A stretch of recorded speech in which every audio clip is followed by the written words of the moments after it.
उसने एंटोनेट से ही पूछ लिया कि क्या वो ये जिम्मेदारी लेना चाहेगी, पर एंटोनेट ने इससे साफ इनकार कर दिया क्योंकि जो इंसान उसकी की हुई डील के बारे में सब जानता हो वो ये नहीं कर सकता। साथ ही उसने सुझाया कि तुम्हारा वो दोस्त है ना जेरेमी, शायद वो इसके लिए तैयार हो सकता है, पर रिक इसके लिए तैयार नहीं था क्योंकि वो एक ऐसे इंसान के साथ बुरा नहीं करना चाहता था जिसके साथ उसने अपनी पूरी जिंदगी बिताई हो। ठीक उसी समय रिक को जेरेमी का फोन आया जहां उसने बताया कि वो बहुत बड़ी मुसीबत में है और उसे रिक से कुछ पैसों की मदद चाहिए।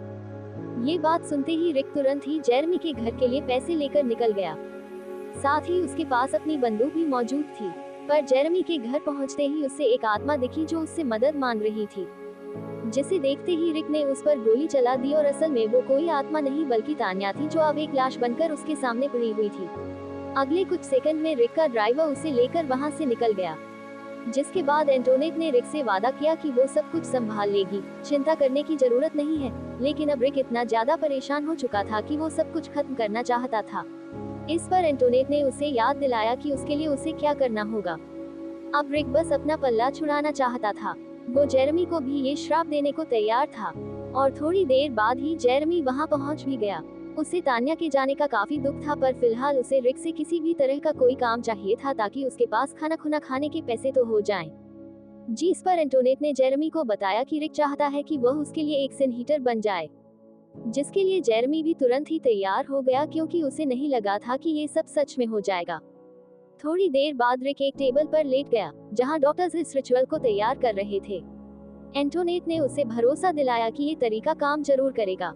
कुछ देर बाद डॉक्टर ने रिक को एक इंजेक्शन दिया जिससे उसका दिल धड़कना बंद हो गया।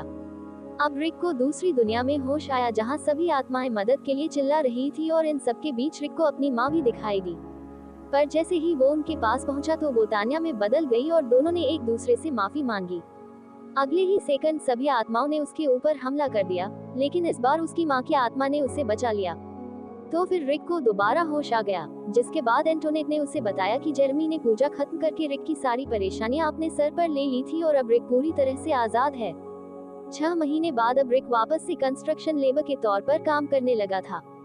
कहानी के आखिर में रिक एक पार्क में बैठा हुआ था, पर उस वक्त वो अकेला नहीं था बल्कि तान्या की आत्मा उसके साथ थी। रिक ने अपने इस पाप को जेरेमी के मत्थे नहीं डाला क्योंकि रिक को तान्या से कोई डर नहीं लगता था। आज भी उसके दिल में कहीं ना कहीं तान्या के लिए प्यार मौजूद था। उधर एंटोनेट ने जेरेमी का नाम एक किताब में लिख दिया जहां सभी सीनेटर्स के नाम दर्ज थे। अब उस हवेली में मौजूद सभी आत्माएं जेरेमी को डराने लगी थी, जिसकी चीखों की आवाज इंटरनेट तक भी पहुंच रही थी और उसकी आंखों से ये बात साफ थी कि अब भी इस हवेली के अंदर कई और सीनेटर्स का आना बाकी है।